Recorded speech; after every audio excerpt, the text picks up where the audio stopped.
Welcome into episode 2 of Under Further Review. Little rhyme to start us out on this beautiful day in Georgia's 14th Congressional District, where this Tuesday we saw an election to replace Marjorie Taylor Greene, the infamous Congresswoman that has been representing me for the better part of a decade now. I'm joined by my co host, another fellow Marjorie Taylor Greene represented individual, Brandon Dyer. We are ready to bring you a breakdown from this special election in our home in the beautiful rolling hills of Northwest Georgia. And later on, we're going to get into Iran. We're going to get into the SAVE Act. But starting out, we saw Sean Harris win a plurality of the votes, 37.3%. Unprecedented to see a Democrat at the top of the charts in this district. Clayton Fuller advances to the runoff as well with 34.9%. And running to his right, the pit bull, the attack dog, Colton Moore, only pulls in 11.6% despite his claims of being the front runner in this race. Brandon, how are you feeling? What have you got to say about this election to start us out? We had a whole lot of people over there in Floyd County that where I'm from Rome. And I've seen a whole lot of people on Facebook. I think they're just super confused on the fact that this is going into a special election and a runoff in between Sean Harris and Clayton Fuller here. And I just want to throw it out there, make sure everybody's informed that Sean Harris didn't wind up winning this thing. Like he's not the representative right now. I don't blame people for their confusion because this was an election that saw 22 candidates in the running, 17 Republicans, 3 Democrats, a Libertarian, and an Independent. An absolutely confusing race all around. I don't know why 20 people thought they had a shot at winning this one. Oh, most of it just shits and giggles. I'm gonna be honest with you. Mm. I think that it's Uh, people that just like want to make a difference, but they just don't have the backing to, or don't really know how to run an effective campaign for it. I'm looking at the man in the mirror. That's what Michael Jackson said. And there were a lot of people heeding his call, taking a look at themselves and making a change.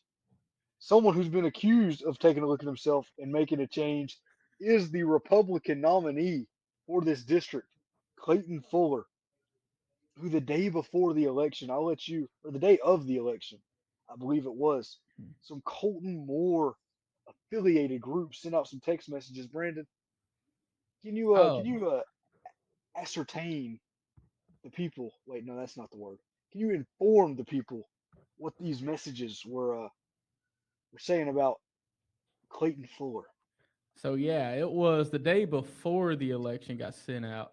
And basically, we don't know where these text messages came from, but it's a picture of apparently Clayton Fuller in a drag. And what this text message says is a picture of him with a group of people in the background and it has them circled on it. And the caption on it says, "Here's the photo of gay Clay Fuller cross dressing as a woman. Clay Fuller is wrong for Northwest Georgia. Vote no to Clayton Fuller. Stop to end." And there was somebody that was mad enough about it to post on these Drain the Creek Facebook pages that me and you are huge fan of, to scroll through and see, Been just diving. get the really good political voices from our area out there and just kind of see what's going on. And just someone made a post about it and took a screenshot and said, "Just received this text. This is atrocious. This is stupid. Not a smart move, Colton Moore." And then edit to add, because she went back and she edited it afterwards because there was more to say after this. It said, You can't leave it there. "The only reason I said it was Colton Moore is because he is the only person who I have gotten text from. No other candidate has sent me to my phone a text. Only Colton Moore." So I think it's Northwest Georgia's finest out here making the Facebook posts. To be fair to Colton Moore, Clay Fuller does have a little bit of gay face going. He does have a face. Now he's growing out the beard to try to cover it up a little bit, which is a classic move from a lot of these a lot of these there seems to be a breed of conservative men that does have some homosexual tendencies, I will say. And I'm gonna be Clayton honest Fuller, with you, Aiden. This beard's doing wonders for him. yeah, it has made him look much less homosexual than he appeared before, with the clean shaven face that he has had for the past 15 years. Dare I say it probably made the difference for him in this election. I mean, the beard, it's a lot like JD Vance. JD Vance kind of with free beard. Free beard JD Vance had no juice whatsoever. That man couldn't get a vote anywhere.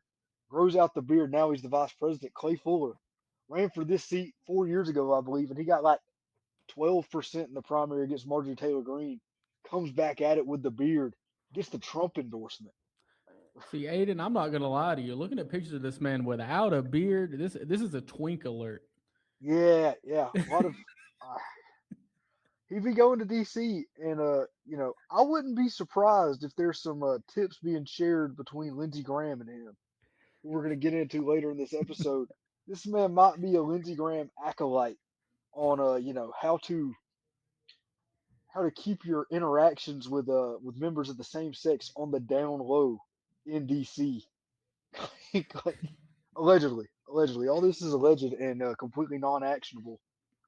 And if you want to bring it up, ask our lawyer, who is the great Alan Dershowitz, who represented Jeffrey Epstein multiple times in the court of law, and will do the same for us. Hey, can't But ask in for a this, better lawyer than that one, Aiden. you can't do it. But in this election, you see, Colton Moore had spent his entire career trying to get this Trump endorsement. He'd put his life on the line for Donald Trump. He'd been kicked out of the Georgia Senate in 2024, or no, it was 2025, early 2025. The former Speaker of the House had died, and Colton Moore goes in there and yells about how he's corrupt in the moment of silence because the man wouldn't overturn the 2020 election. He gets kicked out of the Senate floor. He gets arrested trying to get his way back in. He's still out on bail. He hasn't faced his day in court for his crimes in the Georgia General Assembly. He did all of this for Donald Trump. And now he's running to get to DC to be closer to his hero, his idol. And what does Donald Trump do? Donald Trump endorses his opponent, Clay Fuller. So I can understand Colton Moore going a little bit crazy in the days leading up to this election. He has seen his entire political identity wither away in front of him. All of his morals, all of the things that he's hoped and dreamed for got away from him at the end of this one. And I would be sad for him. But this man has been absolutely awful. I couldn't go a YouTube video before this election started without seeing a fucking video of Colton Moore with a automatic gun being like, I'm a man. I'm going to shoot these guns because I love the Second Amendment and firing them into. I'm just happy it's over so I can watch my YouTube videos in peace again. Because there's nothing that I love more than being politically ignorant. That's what things are really about for me. So being able to put that stuff out of my mind is my number one priority. And this is a big win for us who just want to forget about politics all the time. Yeah, dude, I'm gonna be honest with you, Aiden. This guy giving a major chud energy. The way that Well, he I talks mean, about big guns, and he thinks the gun makes the man. this guy predated Chud. I would say this man has been a Chud since before Chuds existed. He graduated college. He went to the University of Georgia. Chud, you in my opinion, but that's up to beauty's in the eye of the beholder, as they say. Colton Moore graduated from the University of Georgia, became an auctioneer for a couple of months, and then straight into politics. He's been representing me in the Georgia House of Representatives and then in the Georgia State Senate for a long, long time. So I am a little bit excited to see him fall out of representing me. Unfortunately, the Georgia State Senate, the election to replace him, Lanny Thomas pulled out the win. Brandon, I know you probably weren't as locked into this race as I was because Lanny Thomas was my elementary school gym teacher. He was a What? high school basketball coach at at the high school that I went to, And this dude is a creepy gym teacher that you had in high school, but he was in elementary school. He was getting the elementary school girls to sit on his lap. It is insane that this man is going to be representing me in the Georgia State Senate now. He got all of the corporate money in this race. They had flyers sent out. They had TV ads for a Georgia State Senate race. I hadn't seen that before. It was insane the amount of money that Lanny Thomas got in this race. I don't know why. I think he might be a pedophile. That Aiden, might be why. Yeah, you don't need to look more further. I don't know if you've seen his Ballotpedia webpage on here, but you need to go and look at his photograph that he chose to put on this thing because this photograph screams pedophile. I'm gonna be you're honest talking with you. Lanny Thomas Yeah, Ballotpedia. I have Lenny not seen Thomas this. Ballotpedia may have just posted the most pedophile-stricken man um, to Yeah, no, exist I mean, on. I can. Okay, it is a selfie of him in front of what appears to be a courthouse. I'm not entirely sure the building. It does look to be some ionic, uh, some ionic columns in there for any architecture geeks. He will be advancing to the Georgia runoff. He hasn't won the seat yet. He's running against a Democrat in the Chattooga County seat, which is basically winning outright for uh for all intents and purposes. He got 40% of the vote nearly in the or in the primary. Well, it was a jungle primary too, where the top two advanced, same as the thing. Only four candidates in that one. Everybody else dropped out for some reason in this one. This one, But he's I gonna be am going not up against. excited. Be going up against Yeah, a Jack. How do you say this? A Zibluk? Zibluk? Jack Ziblick, I believe, is the pronunciation on that one. Lanny Thomas, I'm sorry to say it, but he did have us chanting money shot at 6 years old in the elementary school gym. And I have since learned that money shot is a term for coming on someone's face. So thank you to Lanny Thomas for making 7-year-olds chant that. I hope to see a successful legislative career out of Hey, you. He's also the mayor of Tryon, Georgia, for a he's short been period of in. time. He's been informing fifth graders of cum shots. You can't ask for a better individual in Congress. I, you know what? A lot of people have hands-on experience, so as long as his experience is purely verbal, that's potentially an upgrade over a lot of the people that are in the government currently. But Uh, really what the mainstream media has gotten into in this election was Sean Harris being the top vote getter of the night, pulling in 37.3% of the vote, 43,000 total votes. Very impressive performance from Sean Harris, who had been getting slapped around by Marjorie Taylor Greene in the last election and was seen as he's run as a Ronald Reagan Democrat, which is one of the dumbest sentences I've ever heard.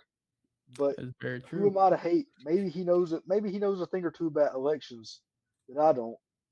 I doubt it very seriously, but maybe he does because he did. He was the top vote getter of the night. He of course has no chance of winning this one. Come April 7th is going to be or April 10th. One of the first weeks in April is going to be the general election for this. We're going to see Sean Harris go head to head with Clay Fuller. And if Clay Fuller gets any of the Colton Moore vote, gets any of the other 20% of the vote that went to the cabal of Republicans, we'll call it in this one, there's an insane amount of coattail riders who tried to get nominations for no reason really and were entirely unsuccessful. So now, Aiden, I have a little bit of a good strategy that Sean Harris might be able to go and use. He may need to Okay, lean into just talking about Ronald Reagan a little bit more when he visits these counties for I this don't think you runoff. can. I'll Try be and honest with you. try and Let go me and get tell. some of that Clayton Fuller vote, or try and get some of that Colton Moore vote percentage. Just talking about Reaganomics. Yeah, I mean that's exactly what he was doing. That had looked into volunteering for the Sean Harris campaign. As I've said, there's nothing. I've made this comment on the podcast before. There's nothing I hate more than a liberal. But sometimes in life you gotta make an electoral decision. I'm not sure where I stand on electoralism, but for a couple weeks there, I was all in on, well, not all in. I was monitoring the situation of volunteering for the Sean Harris campaign. I get in the volunteer training session. Sean Harris joins the Zoom call and is talking to the 30 of us that want to volunteer for his campaign. He's like, we've got to win. You know, we're going to win the Democrats in this district. They don't have another choice. But we've got to get into winning the Reagan Republicans. And I've never left a Zoom call faster than when Sean Harris said he was going to be a Ronald Reagan supporter. There's nothing worse you could do in this world than being a Ronald Reagan supporter. The man that killed America, killed the American dream for the average family in rural America. You want to talk about being a Reagan Democrat? You don't understand the first thing. I mean, you do understand the first thing about the Democratic Party. The Democratic Party's been ripping off Ronald Reagan for 40 years now. That's why I hate them too. That's why I hate the liberals, the neoliberals, the neocons. They're all the same thing in my mind. Renounce the ideas of the Democratic Party and become a communist. But what do you say about that, Brandon Dyer? Oh, here's a quote here from Mr. Harris himself. Okay, I said, there we my go. message is very simple. It's time to get behind somebody that's going to look out and work directly for you, not for somebody who is already in DC. I think what you're going to see here real soon, people are going to say, I'm going to put beside at this time a party. I'm going to vote for what's best for my kids and grandkids. And I'll be honest with you, Aiden, I haven't met a single person that's thinking about their grandkids thinking of the Democratic Party. Like I don't think there's a single Republican grandmom There's or nobody that thinks grandfather out there that's like, oh, I got to think of my grandkids. Let me all of a sudden swap my vote over to the Democratic Party. nobody thinks about their grandkids in American politics. That's a very Chinese way of thinking about things. You know, they call it. You know, the Chinese think in centuries. The Americans think in minutes. Like if we I had think that's a people that were quote that's thinking been about said their by somebody, and if not, grandkids, I'll take full credit for it because I feel good about that one. I if felt real we good had about that quote. I'll be honest with you. if we had Republicans that was thinking about their grandkids and how they felt politically, they'd step out of the way. That way, their grandkids can go and actually be in office instead of still being looks like 85 years old and still holding that Senate seat. I mean, that's not just a Republican problem. There's 80-year-olds on both sides of the aisle. Chuck Schumer and Mitch McConnell That's been in true. there for 50 years. And you know That's what? something that's always been beside me is Democrats are always running on term limits and stuff like that. But dude, I'm gonna be honest with you, it doesn't seem like they actually are. Like, Everybody, okay, Brandon, let me tell you this. As a political scientist myself, I'll go ahead and call myself that. I haven't earned the degree for another couple months, but I'm pretty much there. I'll call myself a political scientist. No one who actually likes politics likes term limits, but the general population of America likes them, but they don't actually because they want to keep voting for the same person for 50 years because it's the easiest thing to do. You know where the person you voted for 50 years stands, and the best senators, the best members of Congress are the ones that have been in there a long time. They introduced the most legislation until the last generation, until the boomer generation. The people that have been in Congress for long periods of time have been the most successful, have been the ones who really push the issue and get after it. But, you know, the boomers have let America down on many levels, and congressionally is not an exception to that matter. they But have no that. one who is really deeply into politics, who that is their number one interest, is going to support term limits. But they'll say it to you when they're trying to get elected. They'll be like, "I'm only going to run for however many terms," or I'm going to support a term limit thing." But anyone who is really committed to politics, or really has an interest in politics, or really studies politics, term limits are not the issue. Term limits are there. They're called elections. And it's up to the people to be informed enough to make a good decision. And the people have been distracted by whatever else is happening in the world. It's not politics. They want to watch Keeping Up with the Kardashians. This is my most conservative take, by the way. The There public you go. wants to watch Keeping Up with the Kardashians or the NFL, whatever freaking, they want to watch the Falcons play instead of keeping up with the newspaper. Read Back in the day, the Yeah, newspaper, you had to read the politics section to get to the sports section. Now, today, with social media and with apps, you can just download the ESPN app and just get the sports without looking at the news. You don't got to download what's going on in the news to get to the sports section. It's not there with it. And I think that is a problem. I think it has led to a lot of people who are like, oh, I'm going to follow the sports or follow whatever they want to. They're going to stick to their interest and nothing else. It has led to a lack of well rounded, informed human beings, which is what America was built on. Oh, dude, it's just But led to that's my people that are conservative leaning conservative into view of just it. the distractions where they can easily just say, oh, I don't want to talk about politics. So I don't really get into politics. I don't really try and study them because they're divisive or, divisive and everything like this. But I don't think politics are divisive at all. I think politics can bring us together as long as we just know, hey, if I could give one piece of advice to people, it'd be to go and just get informed on politics and what's going on. And that way you just don't sound like a dumbass. Yeah, there's a tendency to avoid what is not understood, and that's bad. You should want to understand every. See, people who don't want to understand everything are weird to me because on my iPhone, I have the access to all the human knowledge in the world. And you know what I do with that?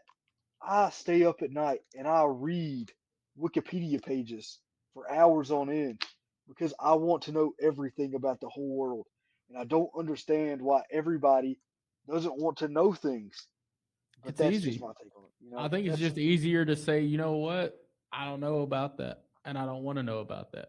I mean, it's not something that I really understand either, especially with the rise of social media and just technology as a whole. speaking of social media as a whole. There was a specific Facebook post that I wanted to get into that has some of like one of the greatest quotes, some of the greatest quotes, a lot of things that I'm really interested in that are really all condensed into one very long Facebook post that we're going to try to take line by line, sentence by sentence. And this is on the Drain the Creek page for Chattooga County specifically, is where I'm reading it off of. But it was posted. I saw it on Whitfield. I saw it on Catoosa. Posted to numerous pages across on the America First side of the aisle. This is the Nick Fuentes fan take on the matter. This is a post titled, "Is there a shortage of lawyers in Washington, D.C.? If not, why should we want to send another one to Congress? On Tuesday, March 10th, an election will be conducted to determine who will represent us in the 14th Congressional District of Georgia. Even though there are both Republicans and Democrats running for the seat, this is not a party primary. All candidates for the office run in the same primary election. It's often called a jungle primary. Blah, blah, blah, blah, blah. The 14th District Republican, the 14th District is a very Republican district. So the top Republican candidates are the ones I'm discussing here. They are former State Senator Colton Moore and former District Attorney Clayton Fuller, and they are very different men. Clayton Fuller is a lawyer who has recently served as the District Attorney of the Lookout Mountain Judicial Circuit and also served as a lawyer in the Air National Guard. He has never held another type of employment. He has never held office in the legislative body, so he has no track record of conservative advocacy. His campaign mailings repeatedly emphasize his Air National Guard service, his conservative values, and his 100% support for President Trump's MAGA agenda, but his background reveals support for left wing causes. During college, he worked in the congressional office of progressive New York Democrat Maurice Hinchey, and during his White House fellowship in 2019, he supported the gay marriage agenda. So, looking into Maurice Hinchey, this is actually kind of the best point that will be raised so far, or not so far. It will be raised at any point in this post. It's Clay Fuller working for Maurice Hinchey. Let me just get in the mindset of someone who is a deep red Republican, gonna vote Republican no matter what. And if I was in that mindset, I would be a little suspicious of working for Maurice Hinchey because this guy is an out and out liberal in every sense of the word. He voted to repeal "Don't Ask, Don't Tell" in the military. He voted for all types of climate change stuff. He specifically really hated fracking and drilling for oil anywhere that you can. He was not a fan of that. He did, however, get found bringing a gun onto a plane. So I don't know if the anti Second Amendment cases against him are going to work. In the later points, you will hear those brought up. Here we go. We'll get into those now. He has fawned over the gay icon Ted Olson, calling him his hero, and had Olson sign his personal copy of Redeeming the Dream, the case for marriage equality. And now I was really, really confused on Ted Olson, gay icon, because if you've taken a constitutional law class, as I have taken a couple of, you know Ted Olson. He's one of the most important lawyers of the last century, if not in American history. He was a major lawyer for Reagan, for both Bushes. He has been a major part of the conservative era that we have lived in since 1980. Made a lot of executive power arguments for Ronald Reagan, saying that he could do whatever. And he argued Bush v. Gore in 2000, where the Supreme Court said that they or certified the election for George W. Bush over Al Gore without a recount in Florida as his number one thing. But in recent years, he apparently did support gay marriage. So he is now a gay icon, Ted Olson, despite being one of the most famous, if not the most famous, conservative lawyers of the last century. So that is an interesting attack to be against Ted Olson. I did not expect to see that one in there. So a little Getting bit into the on Hinchy okay. as well Oh, is you that got some more hinchy stuff. Okay. is that he was a co-sponsor of the Freedom of Choice Act and the Freedom of Access to Clinic Entrances Act, which seeks federal protection of free access to women's clinics, and he fought Republican attempts to reduce abortion rights. So Yeah, I maybe think this isn't a guy that Clay Fuller should be trying to brag about here's the in thing. this one. I doubt Fuller really was super ideologically involved in the Hinchy campaign. Fuller is by all means and effects a nepotism kid. I mean, this guy went to all of the elite universities, attended Emory, which is the richest college in the state of Georgia. They call it the Harvard of the South. He worked in the Trump White House. He went to, let me see, what law school did he go to? He went to a good law school. I think one in Texas. He went to like SMU or something. One moment as I look into this. Okay, I can't find it. But what he went to a really good law school. We're not gonna. Oh, he went to Cornell. He went to Cornell Law School, an Ivy League law school after going to Emory undergrad. You know, this guy is a salt of the earth kind of guy who, at the end of the day, I don't really think he cared if he was working for a Democrat or Republican, as long as he could put on his resume that he was interning for a senator or for a congressman. And Now the then next, some other bad news yeah, for go ahead. Mr. Clayton Fuller here was a Yeah. Facebook post on the Drain the Swamp Floyd County page. Oh, Where someone shared a screenshot from where Clayton Fuller in 2021 shared a YouTube video that said, "Listen to critical care nurses talk about the latest with COVID-19." And in that video on YouTube regarding COVID-19 vaccinations, it said that there was a powerful plea from our ICU nurses in St. George for everyone to get vaccinated to prevent the COVID-19. and even further points raised against beyond COVID vaccination, which I think is going to be the major issue for a lot of the Republican Party in the Northwest of Georgia as a boots on the ground source.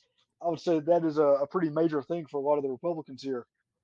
Another a bigger boots on the ground thing, actually probably not bigger, but a major one is being accused of having a trans wife because that's something that they got Obama for.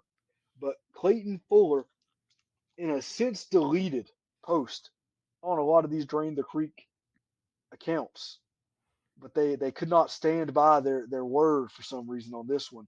They were accusing Clayton Fuller of being gay and having a transgender wife, and his two kids that he has were not his own children.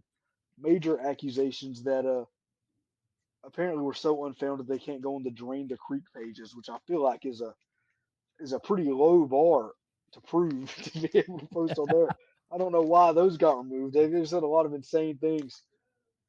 Getting further into this post here, Fuller's campaign has been bankrolled by a political action committee funded by anti-gunner Michael Bloomberg and Les Wexner. Wexner retained Jeffrey Epstein as his financial manager from 1987 to 2007 and was initially the main client of Epstein's money management firm. Now, you see, this is wait a minute. According to Bloomberg, that is one of the funniest things I've ever read. I did not notice that on my first read through this. He cited Michael Bloomberg, who he is attacking in this. He cites his news site as the source for the Wexner attack. That is some good satire. I did not notice that on my first read through of it. Les Wexner, the owner of L Brands, which encompasses a lot of companies, including Victoria's Secret, which was where Jeffrey Epstein was acquiring a lot of his future victims from. Les Wexner, one of the worst men on the planet. A lot of people say that Les Wexner and Jeffrey Epstein had sex with each other. I'm not going to say that, but a lot of people have said it. I'm not sure if that's true or not. Probably though. I'm not sure about it, but this man looks like he's dabbled a time or two, and you find you'd be Another gay surprised, face. Aiden. Another gay face haver. I don't know. He did swap. It says he did swap political parties here, switching from Republican in 2018 to the independent side of things. And That's I was switching that's Republic. That's not independence, not a party. That shit pisses me off. Independence, not whatever. That political action committee is named the With Honor PAC, and it is aligned with far left Democrat causes. They recently supported radical left wing lesbian Abigail Spanberger in Virginia. Abigail Spanberger did win the governor's race in Virginia. I'm not sure I would call her far left or radical by any means, as she is a former CIA agent. And there's nothing the CIA hates more than radical left wing people. So not a great and the With Honor Pack. One of the major political action committees, as you can imagine, being sponsored by, being ran by billionaires, Michael Bloomberg, Les Wexner, these guys who really run the country from behind the scenes. This pack is just people who have served in the military before. They give money to veterans. That's their thing. So them giving money to Clay Fuller is not that surprising in this matter. Then another one of my favorite claims. Fuller claims to be 100% pro-Trump, but he donated to three candidates who were running against candidates who had been endorsed by President Trump. Now, you see, this is an extra funny claim in this scenario because this person is endorsing Colton Moore, who is a candidate running against someone who's been endorsed by President Trump. So they are attacking Clayton Fuller for doing the exact thing that they are currently doing. Fuller made donations to campaigns who are running against Trump endorsed candidates. You are making a post writing about how Clayton Fuller is bad for doing what you are doing right now, which is a level of cognitive dissonance that is not entirely shocking. Oh, and then we get into a section of this. It has a subheading. I love the subheading. Subheading reads Stolen Valor. This is what offends me the most. Clayton Fuller has repeatedly referred to himself as a warrior. I suppose that is based on his service in the Air National Guard. He talked about serving a tour in the Mideast, and he has repeatedly used the word courage in his campaign speeches and literature. But where is the evidence?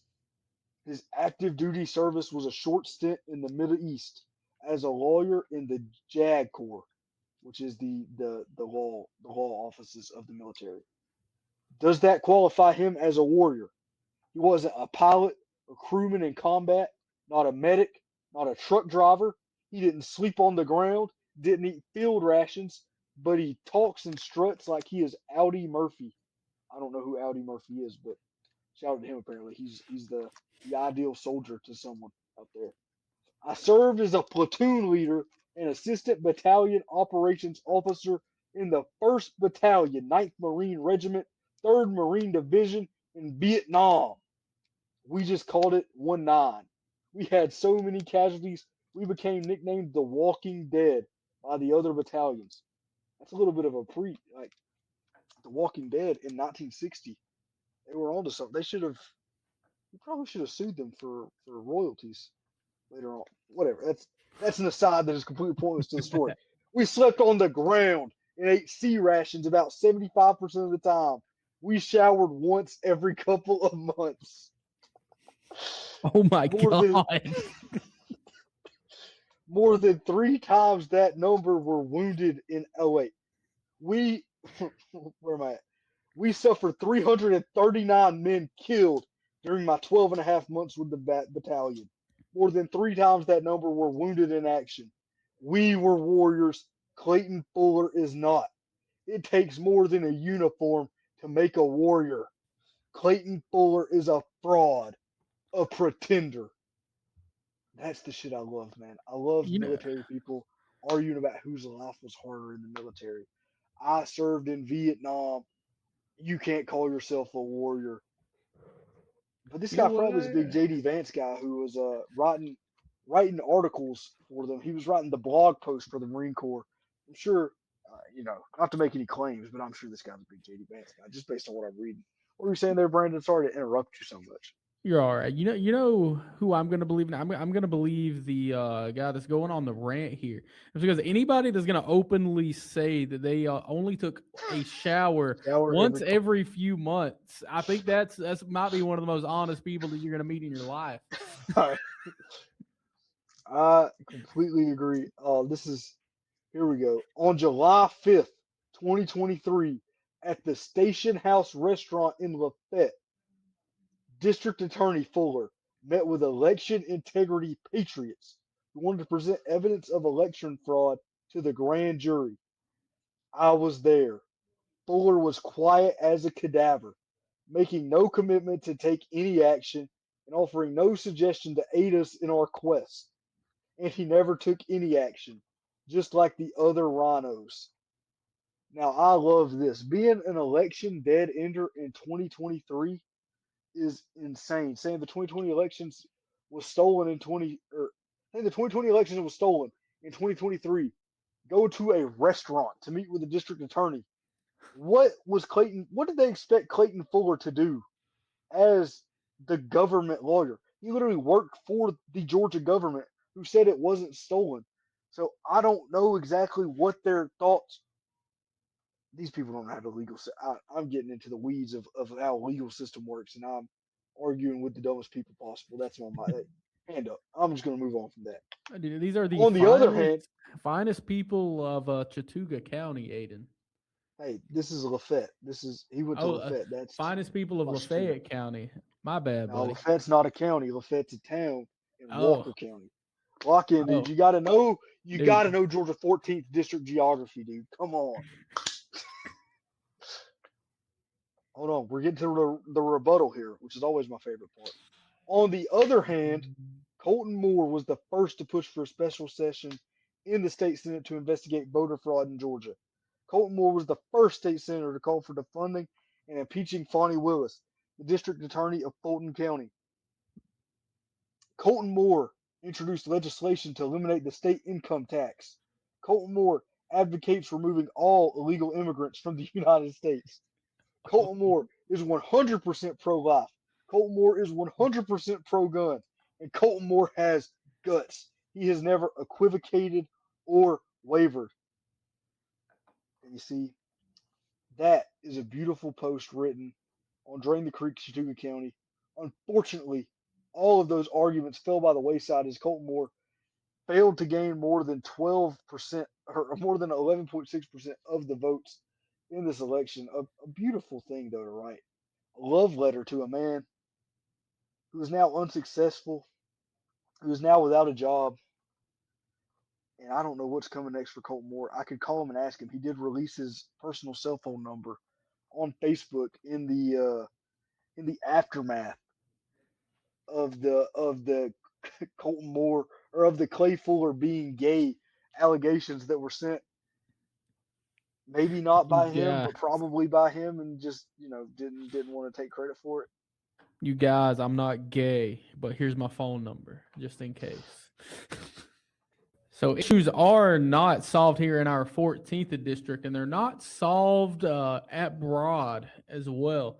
So we have an Iran update with Iran. The latest death poll reported by the state media on Monday was at least 1,270 people, but Iran's ambassador to the UN said on March 6th that at least 1,332 people had been killed since the war began, and there's no clarification of the discrepancy on that one, according to Reuters. And also in Reuters, we have a Lebanon, big target in this Iran war. At least 687 people have been killed by Israeli strikes in Lebanon, according to Lebanese authorities. The World Health Organization said at least 98 of those killed were children. Iraq, we're seeing at least 30 people have been killed, according to Iraqi health authorities. Most of those were members of the Shiite Yeah, Shia Muslim. popular, Yeah, yeah, popular mobilization forces, and Israel. 12 people have been killed, including 9 people in an Iranian missile strike on Beit Shemesh near Jerusalem on March 1st. And back to the United States, only 7 service members have been killed in action during operations against allegedly. Iran, allegedly, according to the U.S. military. We do not know if those numbers reflect the true numbers or not, though. Well, based on the amount of wounded that they have released, I would assume, just based on basic statistics, that we've probably had a couple more service members murdered than we're willing to let on at this point in time. Trying to keep the war as popular as we can for as long as we can. But I'm not sure that what we're doing over in Iran is the most popular thing that we could possibly be doing. I don't even think it really matters how many American service members die. At the end of the day, I care about it. Me personally, I think that all losses of life are awful. But I'm talking about as in a general American electorate sense, the people who vote, the median voter. Why are they mad about the Iran war? Because gas prices are going up $1 a gallon. The Strait of Hormuz is shut down. It carried a whole lot of the oil coming out of the Middle East to all of the countries. And you know who the only country allowed to get oil out of the Strait of Hormuz is right now, Brandon? America. China. China's the only country that can get their oil. America has been shut out. We're out. Not we're. I'm not. I'm not part of the Iranian military. Oh, okay. Like a broad statement. I I have apologize to for that make statement. that a discrepancy. Ayden is not part of the Iranian military, guys. Pete Hegseth, please do not rain epic fury down on my home. But but the American oil industry has been massively, and the global oil market at large for pretty much every nation under the sun has been killed by this Iranian conflict because Iran has shut down the Strait of Hormuz, or one the premier oil shipping straight trajectory. I'm trying to think of different words to say the same thing right now. I don't know why I'm so focused on that. And The so we look. premier the premier way of getting oil out of the Middle East has been 95 to 100% shut down by Iran. What were you getting into there, Brandon? So now we go and we see a whole lot of politicians in Washington now trying to just draw conclusions and just kind of get their voice out there on this Iranian war. And one of them was our good friend and buddy, Friend John of the show. Fetterman. Friend of John the show, John. Fetterman, who went to Twitter to try and voice his discrepancies on it. Said John Fetterman. Hold on. In Iran, If anyone listening to this show right now has a contact with John Fetterman or anyone involved in the Fetterman office, please, please email me at aydenabee08 Please, please email me. I want to talk to John Fetterman so bad. Brandon, you can get back to what you were saying. He tweeted out, he said, "In Iran, life is oppression and brutality. These courageous women were facing severe consequences, even their families threatened." He said, how many of the people who criticize our men's hockey team condemned Iran's treatment of its women's soccer team? We're talking about the real issues here, Aiden. We're talking about the Iran soccer team in the middle of Iran being in a war, buddy. That's John Fetterman for you, only talking about the important issues at hand and calling out the Democrats. I don't really like John Fetterman. I don't know if I've made that clear or not.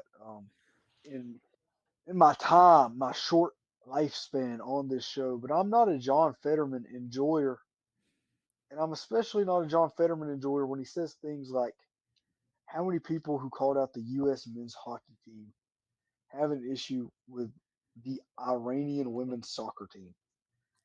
And I'm you gonna be might think, honest with you, Aiden. I don't remember anybody saying anything about the men's hockey team. "Oh, brother, you're not on, you're not in, you know, Oh, you're not locked well, in enough." There were well, there hold were on. plenty of What were they comments about the saying U.S. about men's the? What were U.S. they men's saying hockey about the team. men's hockey team? Following the Olympics, the U.S. men's hockey team fielded a call from President Donald Trump. And on this phone call, Donald Trump said, I don't have the exact quote sitting in front of me right now, but I'm going to paraphrase. Oh, okay. That was the where he said, "Oh, you guys know I gotta let the women come to the White Yeah, I House got to too, invite the right?" women's team. Yeah. Oh, okay. I thought there was more to the story than that. I wouldn't even count that as controversial. That was like a thing for No, maybe that like was a day or controversial, dude. two. You're not on TikTok, dude. TikTok was pissed. You know that TikTok was. I saw you Yeah. commented on it on a radio show very quickly, and you got Oh yeah. some you got some hate comments on some TikTok post. And I saw you catching some heat from it with my own two eyes. There was a good bit of controversy over with the men's hockey team. The women's hockey team declined their invite to come to the White House over it. I mean, it That was is a very pretty true. yeah, it was a pretty decently big story for a couple of days there. But for Well, it was Fetterman, big to me, and it was big in the sports world, but I didn't know it was big like in the political world as well. oh, dude, what's big in the sports world is big in the political world. You know, the White House is hosting UFC not next month, but a few months out from Oh now. yeah, that is I think they called it the Freedom 250. I think they I think they released the the card for that the other day the as freedom well. the Freedom 250 is the IndyCar race that is also taking place in Washington D.C. later this year.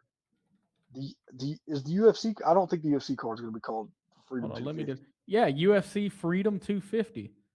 Is it the 250? Why is it that they're like 400? Or I guess they're it's like three they're something? celebrating the 250th birth of the greatest country known But to that man. doesn't. They already had UFC 250. This can't be the Freedom 2.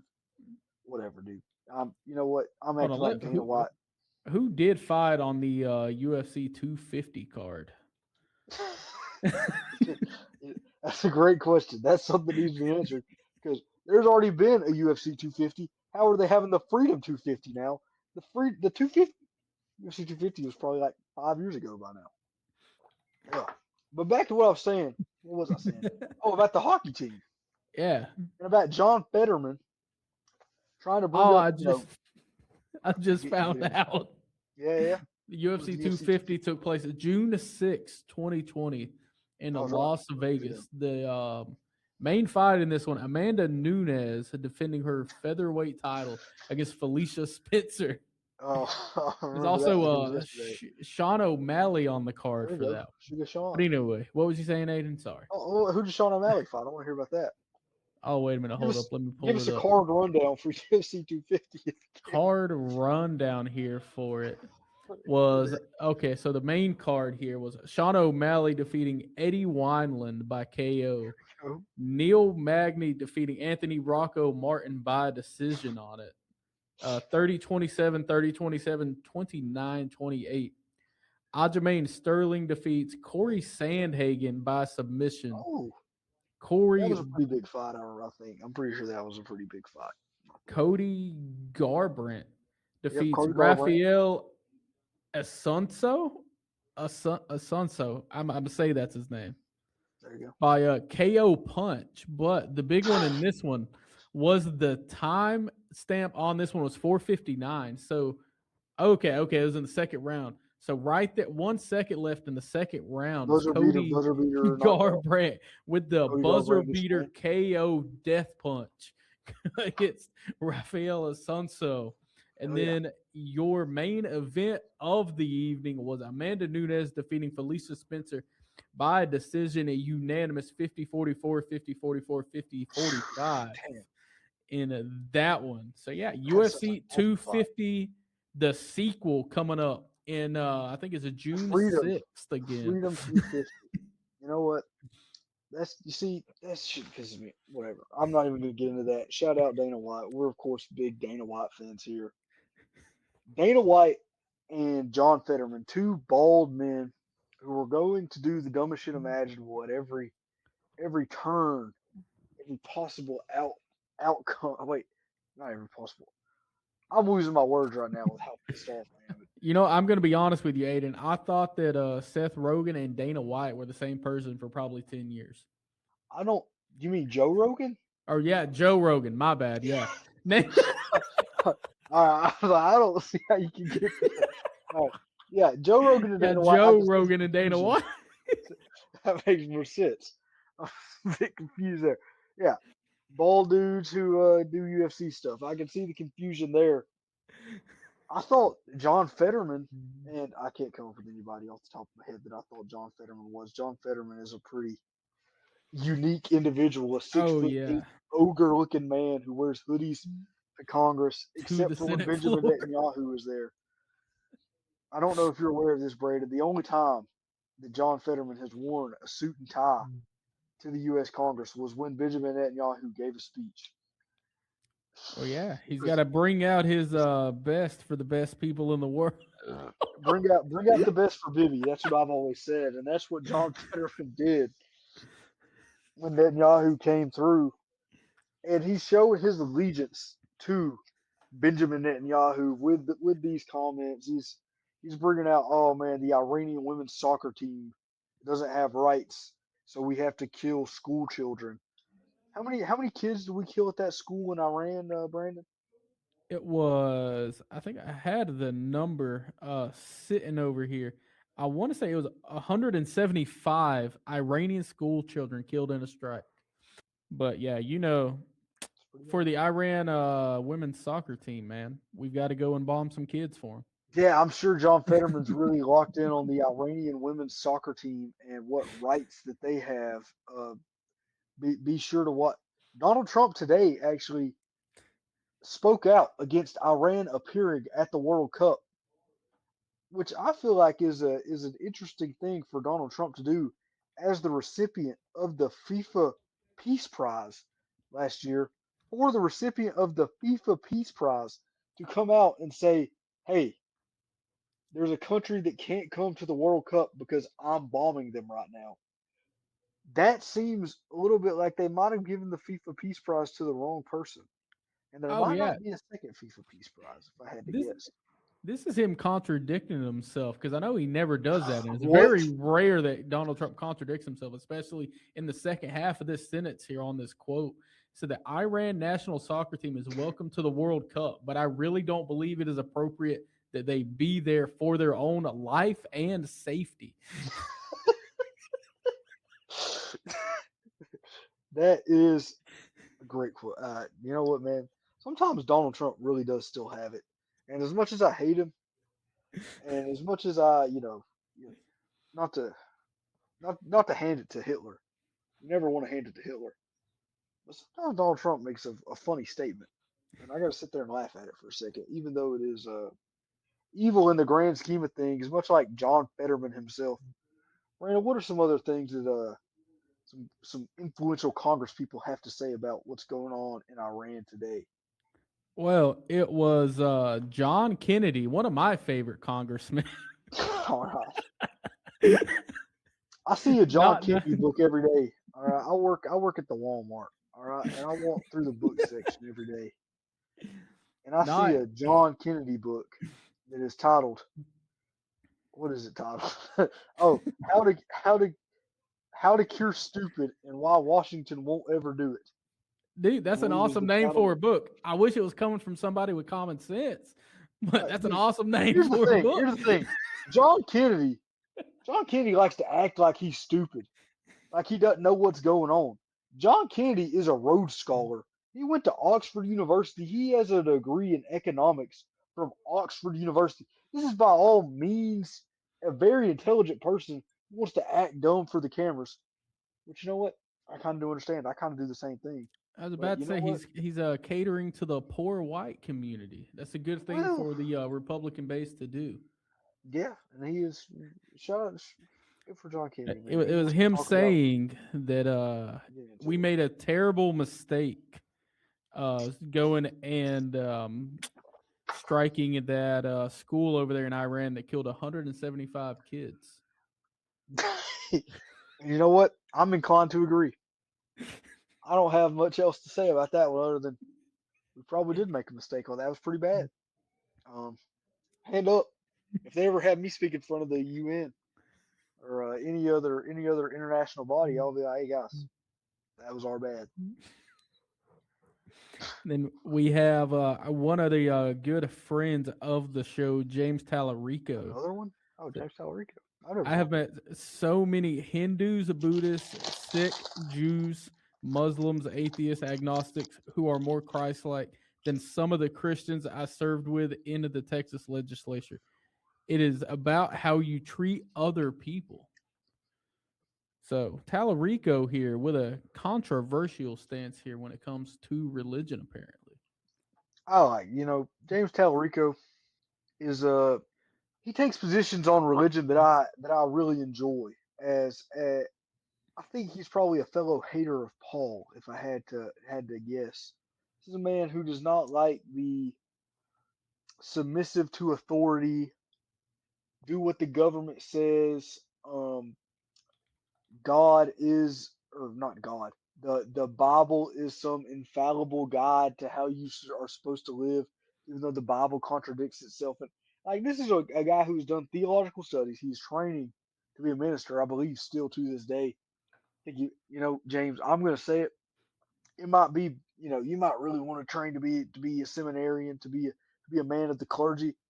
Give it up, brother. You got a real Senate race to run here. Postpone it at least. He's up on Paxton. There was a poll released this week that had him up by one on Ken Paxton, who has the runoff against Cornyn coming up. He is very close against Paxton. He is beating Cornyn. Wait, no, he is very close with Cornyn. He is beating Paxton head to head. Talrico has a real chance of winning this Texas Senate seat, and it's probably not because he says things like that. I feel like that's probably gonna hurt him in Texas, but it's based as hell, so who cares? But sometimes right and wrong, or wait, sometimes right and wrong matters more than what the polls say. Actually, all the time, in my opinion, but not for everybody. Sean Harris is not a believer in that statement. He's giving himself up to win fucking 37% of the vote, though. Talarico is making these statements when he has everything to lose, which makes me like him a little bit more. And then we look over to Mr. Richard Blumenthal, the senator and quote unquote Vietnam veteran. He said, in my 15 years in the Senate, I have never left a briefing in this angry. We are heading down a path towards sending U.S. troops to Iran as ground forces. And to be fair to him, we are probably a couple weeks away from sending just a couple ground forces into Iran. We just got to do a little bit of an invasion, and we'll get in there and get out of there. Like we sent boots on the ground in Venezuela, but we got it done. So who cares? Oh, The issue dude. that I'm taking with Iran right now is we seem to have no plan for who the next leader of the country is going to be. We seem to have bombed. We seem to have killed endlessly without a plan for the future, which is an issue for me personally. And Blumenthal, I lost a lot of respect looking this Probably. guy up, trying to find out some things that he did. And it said during his 2010 Senate campaign, news reported that Blumenthal claimed he had served in Vietnam and created a controversy with it because there was no known record of him serving in Vietnam. It said the New York Times reported that Blumenthal misspoke on at least one occasion by saying he had served with the military in Vietnam. And then a video emerged of him speaking to a group of veterans and supporters in March 2008 in Norwalk, saying, in reference to Where? supporting troops, Norwalk. Let's Okay. see here, Oh, Norwalk, Norwalk. Connecticut, Gotcha. saying, in reference to supporting troops returning from Iraq and Afghanistan, we have learned something important since the days that I served in Vietnam. So for a guy who really, I don't think served in Vietnam, he talks about him serving in Vietnam a lot, Aiden. Well, to be fair to Richard Blumenthal, he did serve in the military during Vietnam.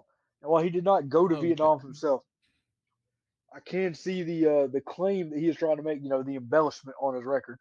He was he was in the United States Marine Corps Reserve during Vietnam, so he kind of just kept living his life. But he technically served. He was a sergeant during the time period that Vietnam was happening, while not actively going to Vietnam. It's all retarded, dude. Who cares? Shout out It Richard did say Blumenthal. he later apologized to voters for remarks about his military service that he said he had not been clear or precise on what he was doing Yeah, while Vietnam was going on. yeah. He went full Tim Walls on him. Tim Walls had to come out and say, guys, I was not in China when Tiananmen Square happened. What do you say? I'm a bit of a knucklehead during the debate. One of the We can and all use that excuse sometimes every now and then, Aiden. You just got to clear it up. I say, you know what? I was being well, a okay. knucklehead. Here's a message. Here's a message to Tim Walls. All right, Tim Walls during this debate was like, I'm a bit of a knucklehead. I lied, guys. My bad. And they pressed J.D. Vance during the same debate about Haitian people eating cats in Springfield, Ohio.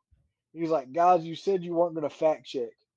And they asked him about it afterwards, and he says, it doesn't matter if it was true or not. It could have been true.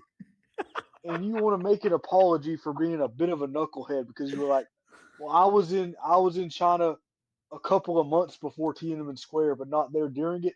Just say fuck you. I was there. Like you're running against what? You're running against people who have no idea of morality, who have no concept of right and wrong. You want to sit there and be like, oh yeah, guys, I'm a knucklehead. I made a mistake. Say, I was there fucking 3 months before Tiananmen Square, so I fucking claimed it to be awesome. Put your nuts on the table sometimes.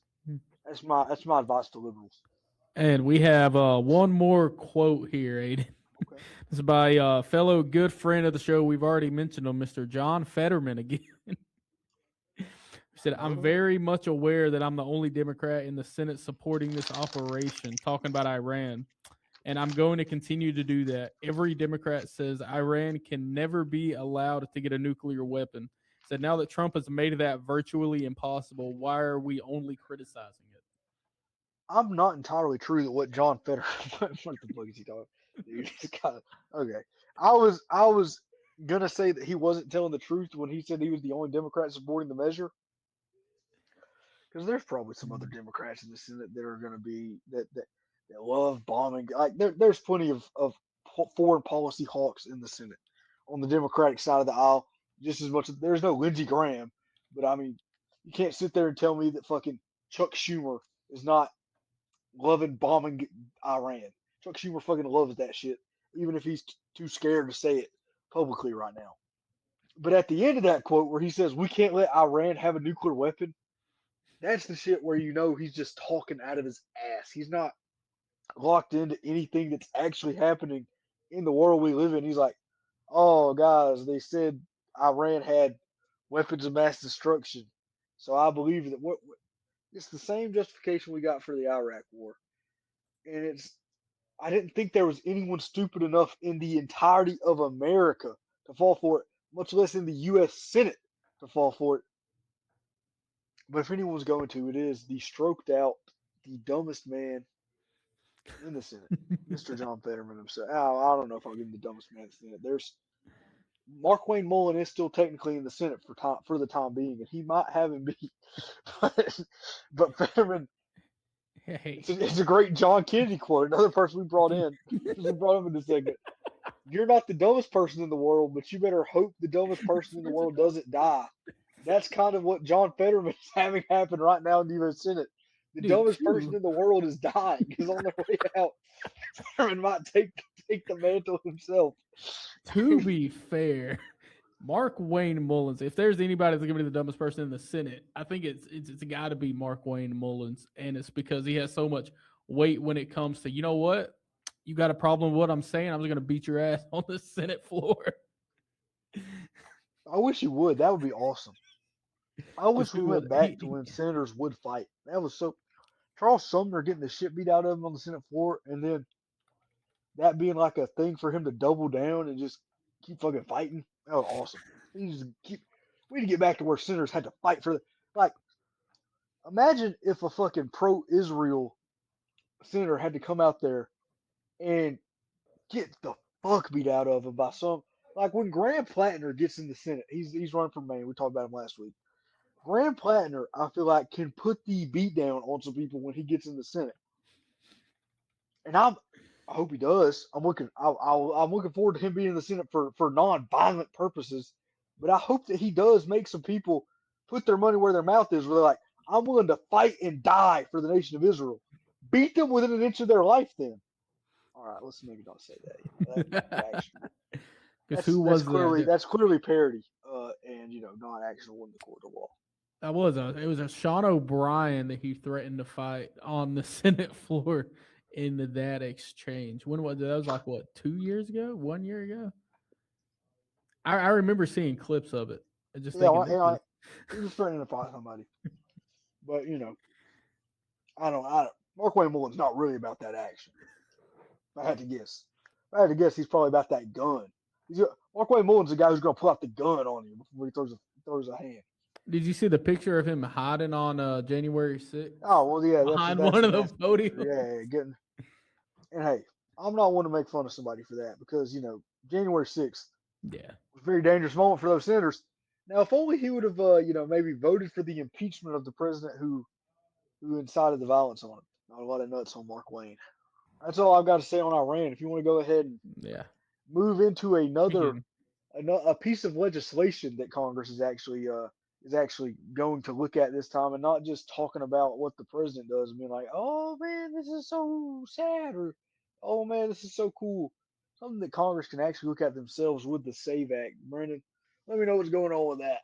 So it's the SAVE Act, and as it's written, it's something that Mr. Donald Trump is trying to enact, and he's said before. I seen it this morning that he's not going to pass another piece of legislation that comes across his desk until we get this one signed. It's the Save America Act, and it's basically built on 5 proponents here.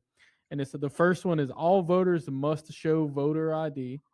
It's Hmm. all voters must show proof of citizenship in order to vote. It's no mail in ballots except for illness, disability, military, or travel. And he kind of goes off the rail with these last two because you're thinking, oh, okay, this is something that's just preventing some people from trying to Yeah, vote. just a voting right act. Yeah. But then he adds in 2 things at the end of it. And the fourth one is no men and women's sports. And then the fifth one is no transgender mutilation surgery for children. So, but he was okay and on the tracks. He at least had a little bit of a path to where he was going.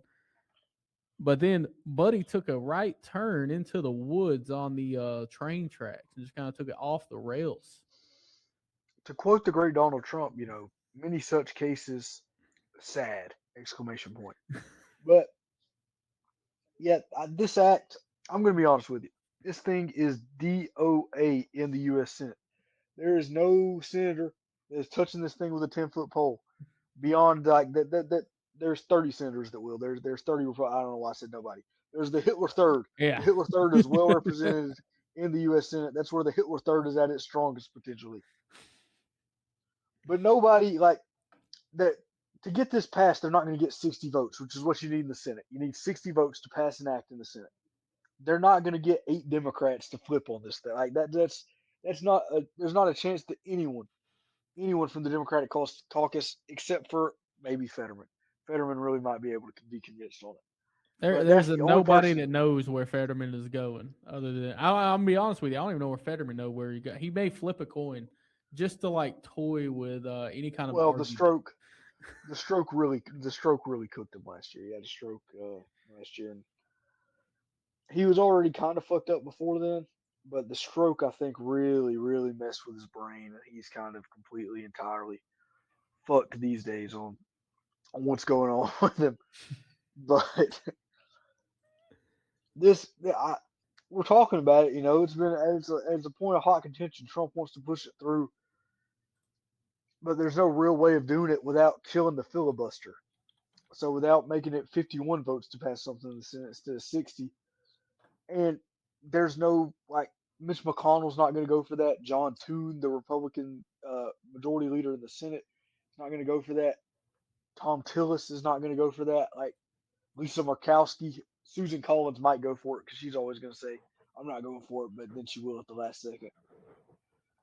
There's just no Oh, real base of support for this one in the Senate. I don't think even amongst the Republican swing voters that you would need, I think they're all against this one and against ending the filibuster, which would be necessary to pass it.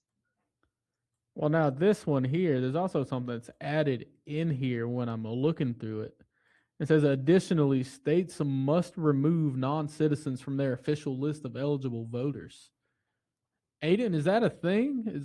Do we keep up No, with non citizens as part of lists for eligible voters? here's the thing: a lot of this bill is based on a conspiracy theory that like there are non-citizens and like just illegal immigrants coming over to vote in mass numbers, and I think it is based on a just unrealistic view of how voting works, where the majority of Americans don't really care about politics, and they're not going to go and try to make some massive effort to vote when they're not allowed to. It's difficult enough to register to vote as is right. Like you could, people are going to say, "Oh, it's not that difficult to go out and vote right now." But going and getting on the voter registration list as an illegal immigrant, I don't know how it would. It would be a very difficult thing. There's states that have spent millions and millions of dollars. Texas spent multiple millions of dollars on finding voter fraud. And I think they found 12 examples of it in their multiple millions of voters that they have across the state. It's not this major issue that the Save America Act is making it out to be, and very similar on the transgender sports issue, where this is something that affects not maybe potentially in the double digits of people per year. There might be 12 people a year that are trying to participate in sports that are transgender, and they want to make a federal law about it. It's a thing like there are going to be libertarians that are going to be, I'm a libertarian, but I support making a federal law for something that affects 12 people in the whole country. That's not libertarianism. I don't really know what that is, but it's not. It doesn't make any form of logical sense, really. That's right. It's just crazy to me, just kind of like how I'm not gonna say it seems like he goes just sticks to the same things in those first three bullet points, but then those last two, I don't know where they come. They just come out of left field. Well, they don't come out of I left don't. field, Brandon. This is feeding. This whole act is feeding bread and butter to the base of what Republican support has been in this post-COVID era of the conspiracy theorists and the crazies. What are their two big things, or what their three big things are: illegal immigrants, immigration, transgender people, and vaccines. I mean, what did you see the most ads for during the election season? It was transgender people and it was illegal immigrants. That's what Donald Trump ran on for the most part, and so now he is trying to give something to those people, and pedophile, like being anti-pedophile. That was the third, Yeah. like being release the Epstein files. That was the third thing. So he fucked the Epstein files. He's not going to release those. So he's got to give the base the other two things, anti-legal immigrant and anti-transgender stuff. To where it was, I thought I seen an ad a few times where it was a guy that started off about how his like dad he used to beat him because he was an alcoholic, and he tied it into him caring about domestic Yeah, violence and tying it into they're going out and doing a transgender mutilation surgery on Yeah, sugar. this is Rick Jackson. He's the leading Republican candidate for Georgia governor right now. That's And crazy. that's his big thing so far is, he grew up in a foster family and saw domestic abuse and built himself up. We're gonna have a full Georgia governor election, Georgia Senate preview episode one of these days, probably in the very near future. And Oh, I'm looking forward to that one. But Rick he Jackson did is a he did have a lot to say on a Facebook post talking about Mr. Burt Jones, mm, where he said, his "Well, Burt fellow Jones frontrunner. has started attacking me, and it's worse than you could imagine. His attacks are worse than lies, but they are the opposite of the truth.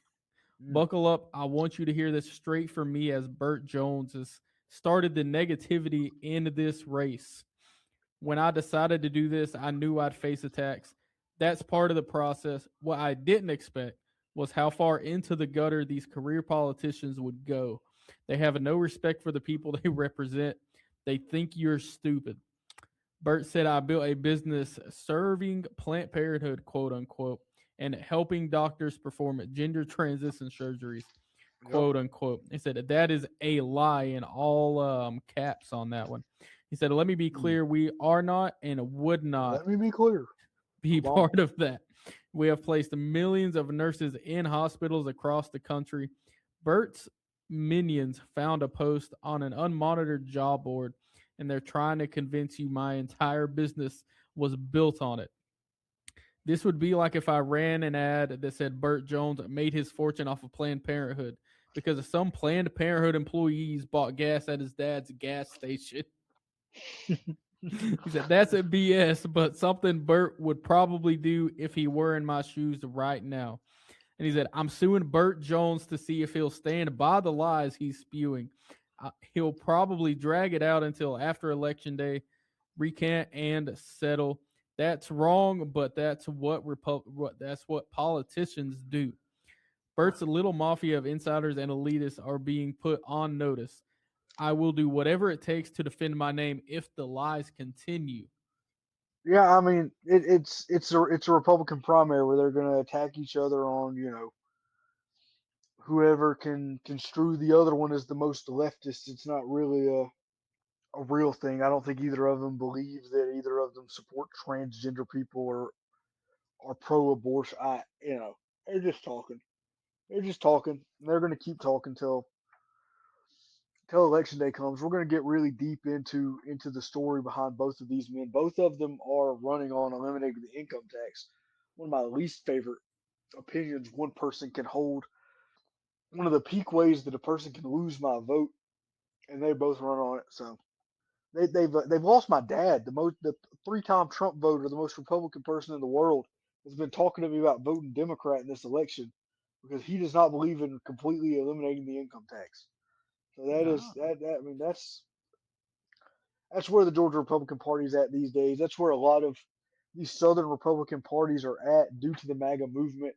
We're seeing it in the Georgia or in the Florida governor primary, which I find much more interesting, Brandon. If you haven't looked into a man by the name of James Fishback, who has exclusively referred to his opponent in the Republican primary, Byron Donalds, who is a black Republican in Florida, he continuously calls him Byron, and pretty much only calls him that.